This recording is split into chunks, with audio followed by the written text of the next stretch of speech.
Hi, I'm Ed Conley, and everything we need to know is in the movies. I've had a little vacation or pause from my talks, just like Elisa Liu. Uh, Suddenly, uh, my talks just stopped, and I took a pause. And now something's coming back, and it's the Bond movies.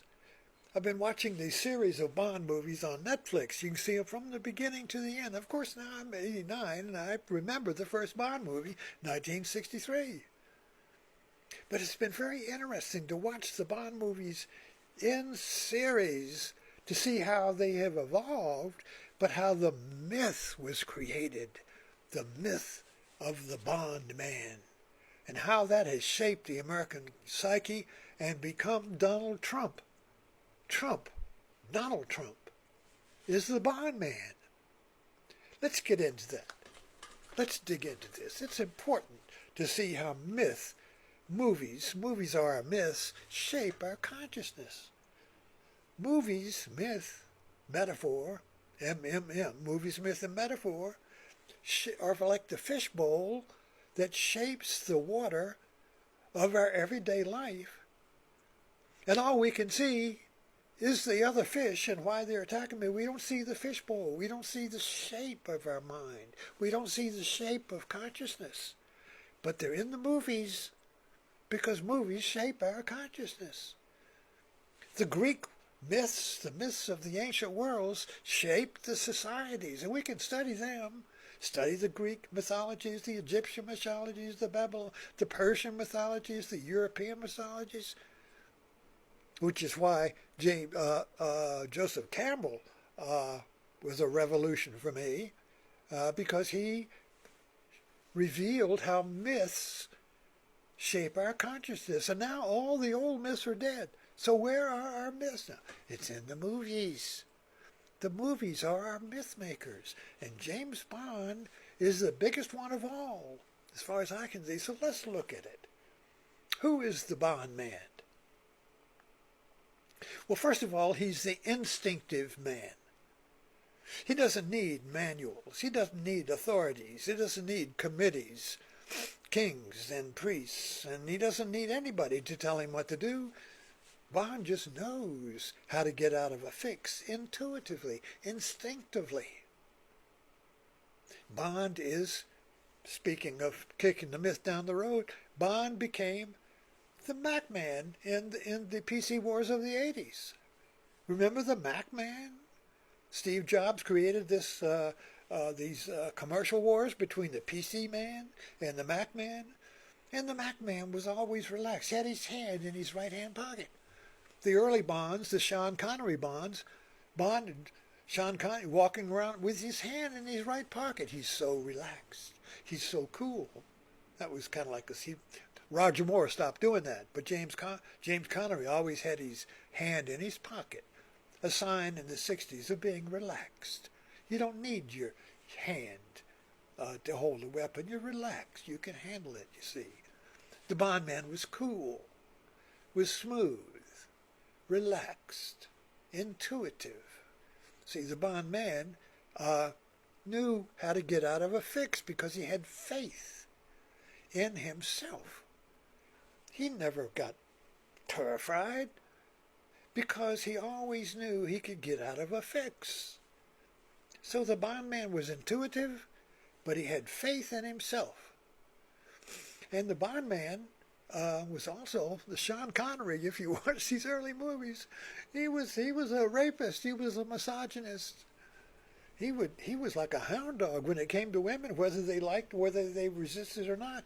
He would just zoom in and he would grab them by the pussy because they let him do it. The women in the Bond movies always surrendered to James. Oh, even though how much resistance they put up, no matter how much they tried to have their own power, they surrendered to Bond because Bond was James Bond. And sex and death was mixed like a martini in the Bond movies. It begins with death. You look at James Bond through a gun barrel. You see, remember that? You see a gun barrel and James Bond is walking along.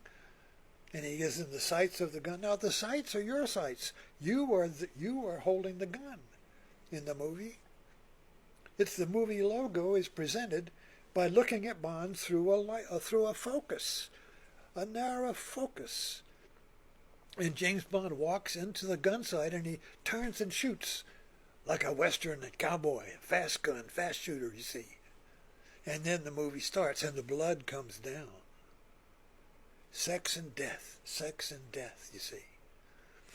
So then the logo happens with all these nymphs, women in water floating around in this underwater dance of euphoria.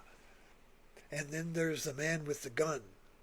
And they play with the gun, these nymphs. They play with the gun. So you got the gun, death, and you got the sex. And it's all blended together like a martini. So you can't separate sex and death in the Bond movies. And of course, that's an intoxicating elixir, sex and death, you see. And because it really is, sex is death. When you have an orgasm, you die into the orgasm. What dies? Your sense of self. When you have an orgasm, there's no person there having it. You're not saying, "Oh, this is a great orgasm." You are the orgasm. Just like when you sneeze.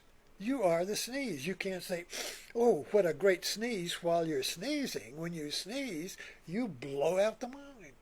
So people say, "Bless you."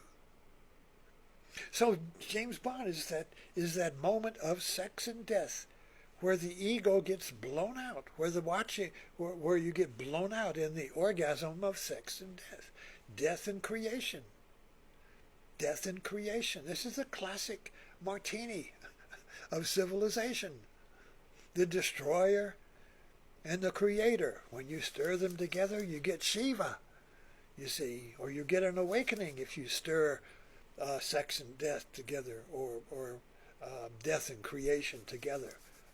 And you or explode out into "I am Shiva" or "I am Bond."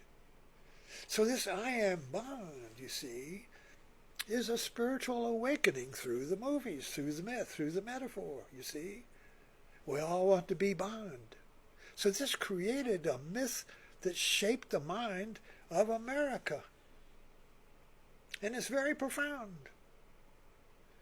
Because if you look at America, what do we have a lot of? Sex and death.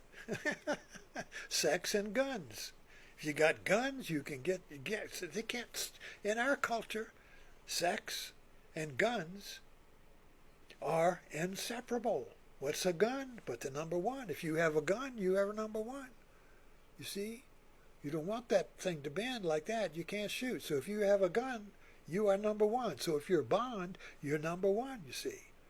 So Bond is number one. Bond is number one. And he restores the fragmented world, you see, by being Bond. This is the myth. James Bond is a myth like the Hindu epics, you see. It was Sita, Rama and Sita defeating Ravana. So you got in the James Bond movies, you got Ravana. You got this psychotic, this megalomania, this intellect gone mad who's going to restore the world by destroying it. All these Bond villains want to destroy and recreate the world in a new way. Just as Trump said, "I come to destroy the administrative state, the institutions, and create a new world." A Trump world, you see. Okay, you see where I'm going with this? I'm kind of like, when I do a talk, I kind of like riff it. That's why I don't know exactly where we're going to go in a talk, but we're going somewhere. So I'll pick up on this, continue this theme this morning. So stay tuned. Thanks for dropping in and subscribe, for God's sakes. Follow and get some more. All we need to know is in the movies.